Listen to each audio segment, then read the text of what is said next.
whenever we study anything for this preparation, we have to always make sure இதுலேருந்து ப்ரிலிம்ஸ்லேருந்து என்ன கேள்வி வரும், மெயின்ஸ்லேருந்து என்ன கேள்வி வரும், பர்சனாலிட்டி டெஸ்ட்டில் என்ன கேள்வி வரும்.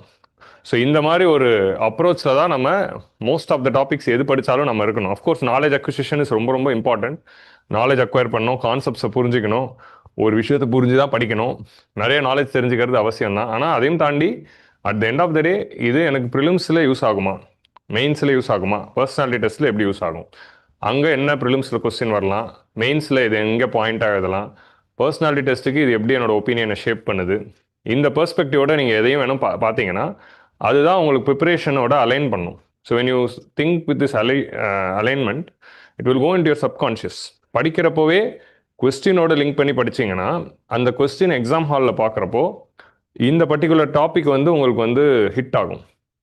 ஏன்னா படிக்கிறப்போவே ஓகே இது இந்த மாதிரி ஒரு கேள்வியாக வரலாம் அப்படின்னு ஃபிக்ஸ் பண்ணிட்டீங்கன்னா நாளைக்கு அந்த மாதிரி ஒரு கேள்வி எக்ஸாம் ஹாலில் வரும்போது உங்களுக்கு படித்தது ஞாபகம் வரும். ஸோ அப்படி தான் networks of brain works. So அதுதான் வந்து நம்ம இனிஷியேட்டிவில் நீங்கள் வந்து மெயினாக இருக்கணும். இனிஷியேட்டிவ்னு இல்லை, எப்போ படித்தாலும் இதை ஞாபகம் வச்சுக்கோங்க.